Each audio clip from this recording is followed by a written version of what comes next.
Hi guys! Kamusta po kayong lahat? So ngayon ay gagawa po tayo ulit ng general love reading. At paalala lang po, hindi po lahat ay makaka-resonate. So take what resonate and leave what doesn't. At kung bago pa lang po kayo sa channel ko, don't forget to hit like and subscribe para po updated kayo sa mga videos na i-upload ko. At sa mga gusto magpa-private reading, message nyo lang ako sa Facebook, nasa description box below. At ipipin ko din sa comment, okay?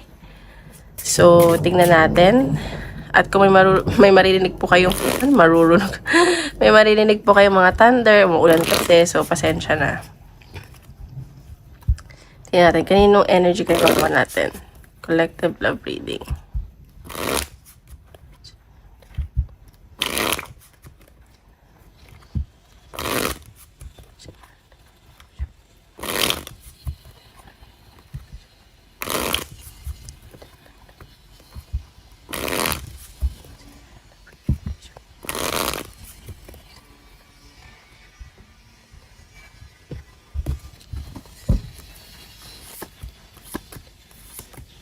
Oh, okay. Sa nakikita ko dito, walang pag-uusap sa inyo ng person mo.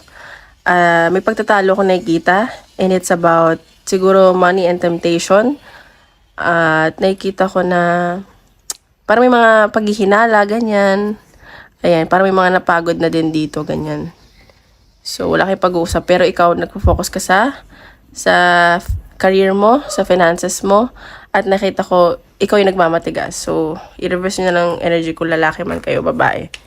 Okay? So, tingnan pa natin. May pagtatalo tungkol dito sa pera tsaka sa paghihinala. Ganun.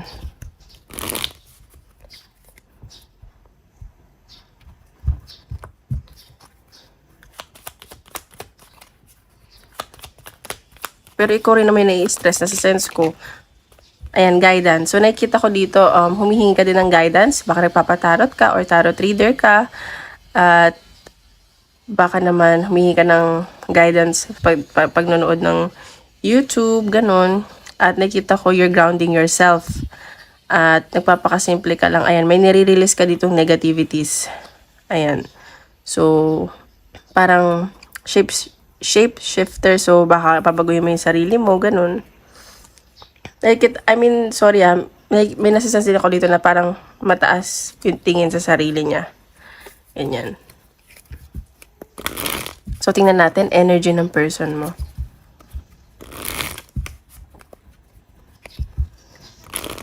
Oops.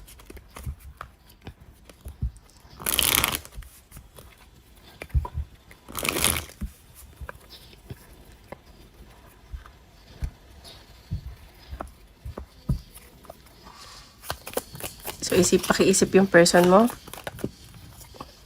Okay. Sa nakikita ko itong person mo, parang lutang siya ngayon eh. And may nakikita din ako success. Baka mag-travel to papunta sa'yo or may pupuntahan siya. At parang mabilisan lang to. Ganon. At nakikita ko na parang, dark yung energy niya ngayon. Parang down. Parang sobrang dilim na sa paligid niya, ganon. The star. Okay, itong person mo, kahit na negative energy siya ngayon, like nadadown siya, hoping pa siya dito sa connection nyo. Hoping pa tong maayos na to. At pinagdadasal niya talaga to. Iniisip pa rin niya yung mga good qualities sa connection nyo, yung mga good memories. Ganyan na sa sense ko. Ayan, so namimiss ka na itong person mo. So kung wala kayong pag-uusap, expect mo na baka mag-message siya sa'yo or ikaw, makipag-ayos. Kasi namimiss ka nito eh. At nakikita ko na parang may may i-offer siya sa'yo or may parang ipapaalala. Ganun yung nasa sense ko. Kahit sa dami nyo ng pinagdaanan, nasa sense ko na parang pwede pa siyang maibalik. Ganun. Tingnan pa natin. Energy ng person. Ayan, Queen of Swords. So, itong person mo, mas ginagamit niya ngayon yung mind niya at nagpapakatalino na siya at talagang pinag-iisipan niya yung mga bagay-bagay ngayon. Though mahal ka niya, pero alam mo yun, ayaw na niya masaktan. Tignan ba natin? Energy ng person. See, 10 of Pentacles. So, may nakikita ako dito na long-term commitment. Gusto talaga niya na kayo hanggang sa huli. At itong person mo, hindi lang siya yung, alam mo, yung putsu-putsu or jowa-jowa. Like, gusto niya, kapag naging kayo or maayos yung connection nyo, yun, kayo na yung magkakatuluyan. At may nakita ko dito, gusto niya din ng security. At siguro, sa'yo niya gusto bumuo ng pamilya, ganun. Ayan, tinapan natin.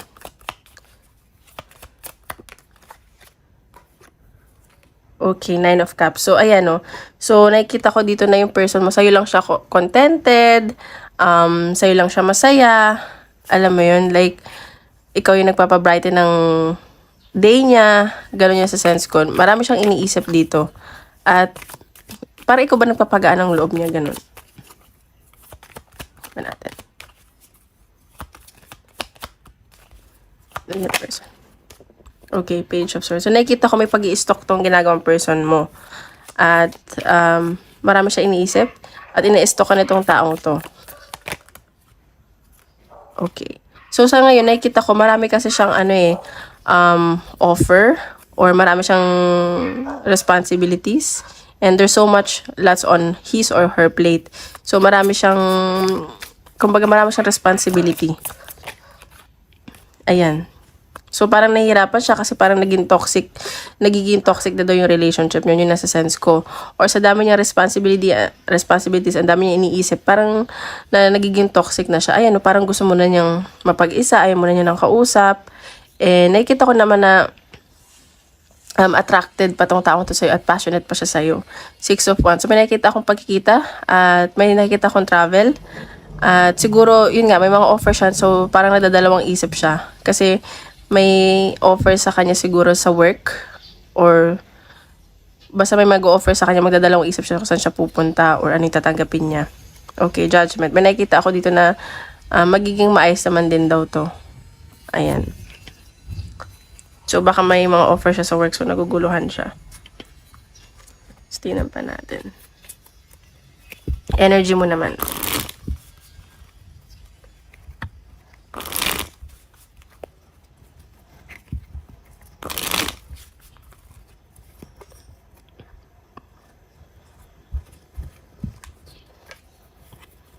Energy mo.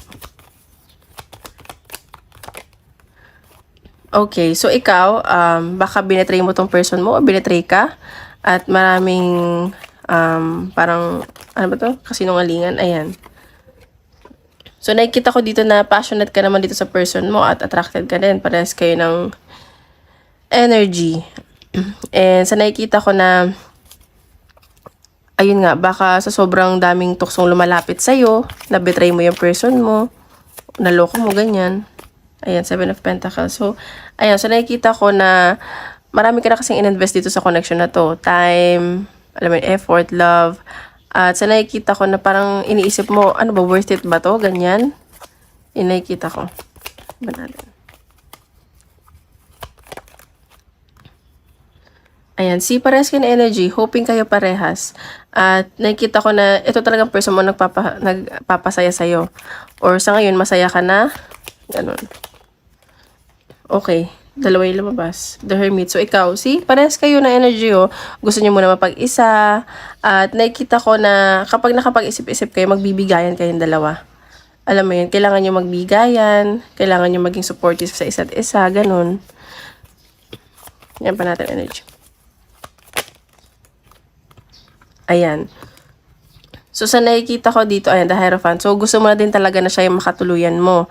At gusto niyo na magpakasal. At ikaw yung tao na, alam mo yung pangmatagalan din. Ayan o, 10 of Pentacles din siya. Tapos parang ikaw ganun. Or baka ang conflict nyo is yung religion nyo. Or yung family nyo, ganyan. Ayan, 2 of Wands. So, nakikita ko dito na may travel, may pag-aantay. At sa nakikita ko, iniisip mo din yung sarili mo, yung worth mo, ganyan. At may communication din ako nakikita. Ayan, Tanghaman. So, ikaw, parang sinusurrender mo na to. Kasi parang dadalawang isip ka. Ayan, 7 of Wands. So, maraming tuksong lumalapit sa'yo. Pinoprotektahan mo na din yung sarili mo. Ayan, no. Ace of Wands. So, willing ka pa rin naman. May pag-travel din talaga ako nakikita dito. Ayan, hinihil mo din yung sarili mo. Nagpapaka-patient ka. Ayan, no. The Devil. So, parehas kayo siguro naging toxic sa relationship. So, tingnan pa natin. Ano bang papakita ni Universe?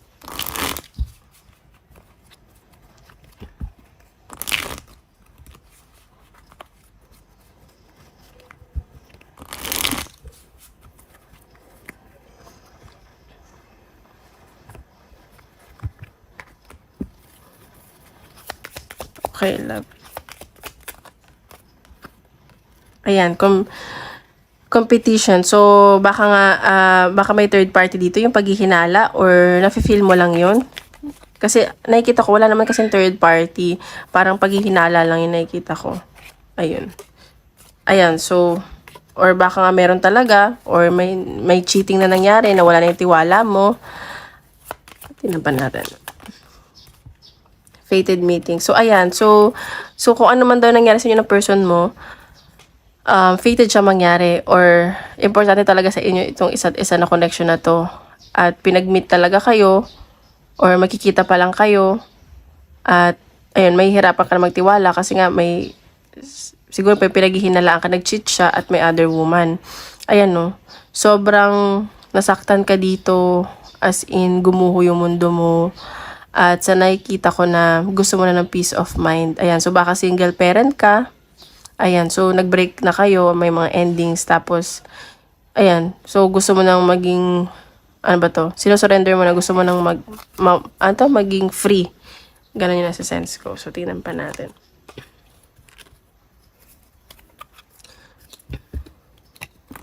So, i-reverse nyo na lang yung energy.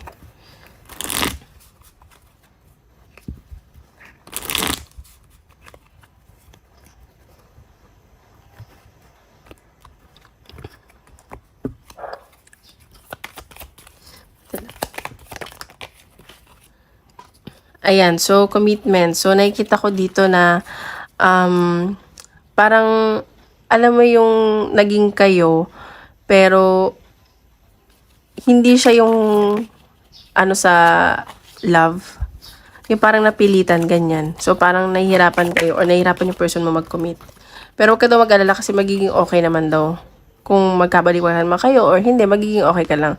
Kailangan nyo lang siguro tanggapin yung mga bagay-bagay. At may nakikita naman akong harmony at stability. Ayan, so baka nagde-daydream ka, at nakikita ko na may ini-imagine ka ditong travel, at nagpapaka-positive ka. Ayan, o. So, you're up for the challenge. So, kung ano man challenge na dumating sa'yo, alam mo yung kinakaya mo.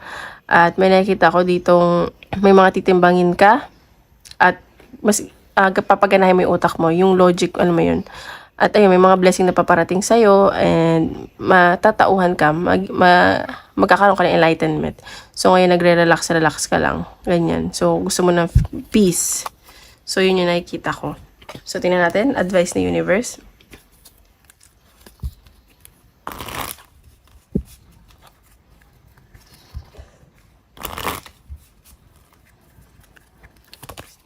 Ayun.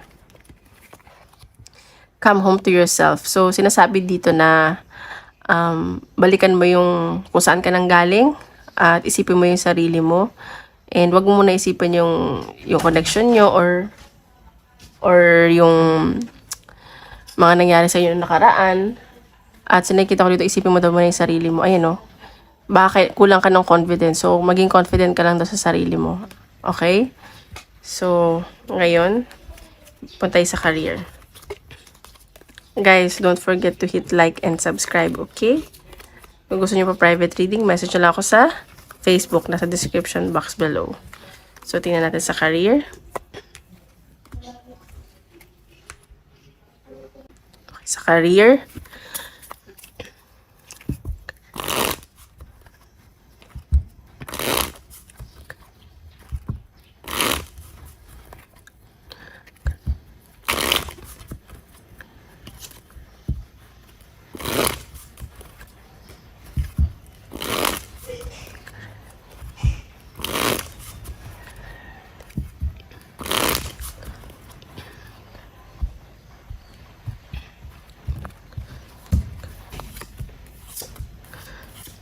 Okay, sa nakikita ko dito, may nangyaring ending sa career mo, baka nawalan ka ng trabaho or nag-resign ka, at iniisip mo din yung pera mo. So, nakikita ko naman na huwag ka mag-alala kasi may success na paparating sa'yo. Baka triggered ka na, or may mga nakakaaway ka, ganyan. So, may mga challenges, so nai-stress ka na, ganyan. At baka may iba dito nagkakasakit na, so ingatan nyo lang yung health, okay? Ayan, so tingnan pa natin. So, baka iingatan mo yung finances mo. Iba natin sa career.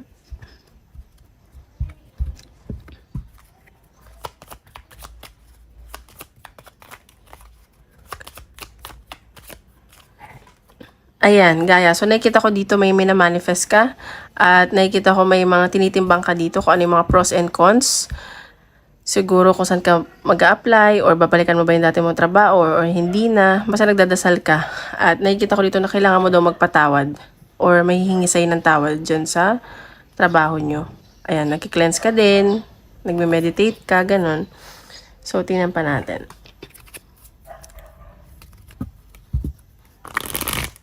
Sa career.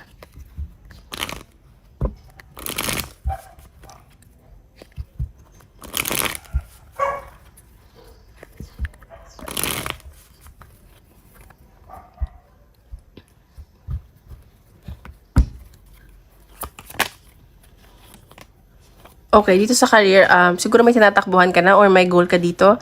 At nakikita ko nagiging matalino ka na. Ganon. Ayan, so nakikita ko may paparating na, alam mo yun, mag-e-enjoy ka naman dito.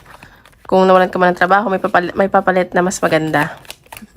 Passionate ka dito sa bagay na to at marami sigurong ma-attract sa'yo, ganyan. Ayan o, Wheel of Fortune. So, may change talaga na mangyayari sa'yo. At nakikita ko dito may pag-travel at new beginning na paparating sa career mo.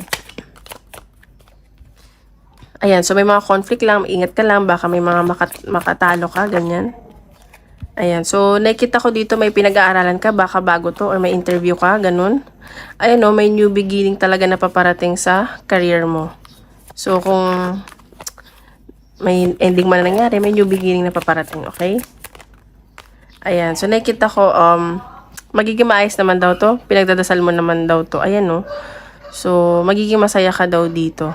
Minamanifest mo talaga to. But this time, magiging matalino ka na. Ayan. So, hiniling mo daw to. So, ayan. May nakikita naman ako na magiging maayos naman din daw. May changes. Baka may mga conflict lang. Or naguguluhan ka pa, ganyan. Tingnan natin.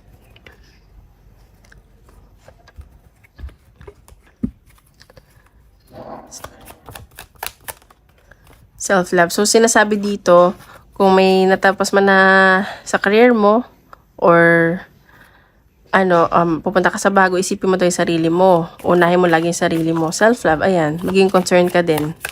Or kailangan mo na mag-heal bago ka pumasok sa bagong trabaho. Ayan, apology. See, sabi ko baka may humingi sa'yo ng tawad or ikaw hingi ng tawad. Kasi may nasense ako may nagigilty dito. Ayan, so ayun, ready ka naman na. At mag-ready ka na kasi, ayun, may nakita akong bagong trabaho or travel na paparating sa'yo. May mga ayusin ka, ganyan. At baka doon din makilala yung makakasama mo habang buhay. So, ngayon mag-relax ka muna. Ayan, no? Baka may mag-propose sa'yo doon. At may nakikita ako na, ayan, no? Baka nga ikasal kayo, eh. So, ayun po. Yun nakikita ko. So, tingnan natin. Advice from universe.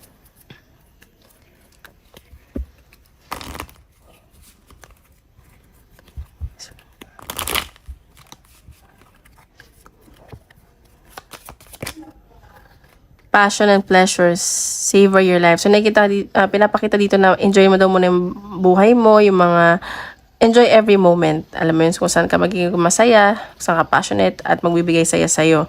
Ayan, take action with passion. So, ayan. So, kung maging ka lang daw, matapang, so, gawin mo daw yung mga bagay. Ayan, may paparating na adventure, great adventure, take a risk, venture forward. So, sa nakikita ko dito, piliin mo daw yung new beginning at bagong trabaho. Clear the past and heal the present. So, para daw mag-heal ka ngayon, kailangan mong i-clear yung past mo. Mag-heal ka na.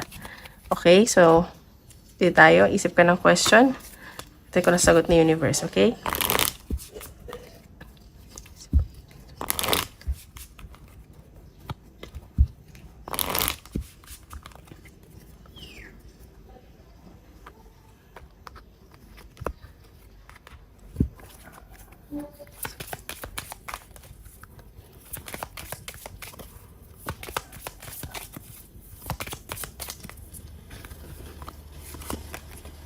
Yes. Yes ang sagot. So, you just have to wait and remain positive.